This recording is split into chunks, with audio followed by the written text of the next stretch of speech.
একদম পিঠা এখানকার বলা ঠিক করে আলাম। ভিডিওটা বেশি বেশি শেয়ার করবেন, উচ্চ শেয়ার চাই। মারানির বলা রাষ্ট্রবিরোধী কথা খালি একদম পিঠা লোলা গেলাম।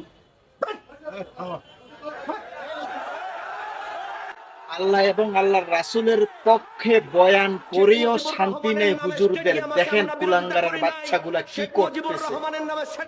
বিরোধিতা করি নাই, সুতরাং ভাস্কর্যের বিরোধিতা করার মানে হলো শেখ মুজিবুর রহমানের বিরোধিতা করা না। এটা হলো যেহেতু একটা মূর্তি, হাদিসে নিষেধ আছে, এজন্য আমরা ভাস্কর্যের ব্যাপারে বলেছি। শেখ মুজিবুর রহমানের ব্যাপারে আমরা কথা বলি নাই, বলা সমীচীন নয়। কথা বলেন ঠিক কিনা? পরে বলুন ভাস্কর্য আলোচনা করলাম তো যে আলোচনা করলাম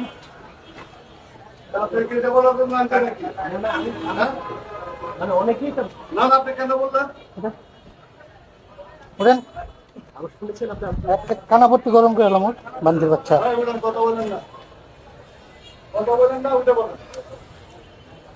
একদম পিঠা এখানকার বলা ঠিক করে এলাম।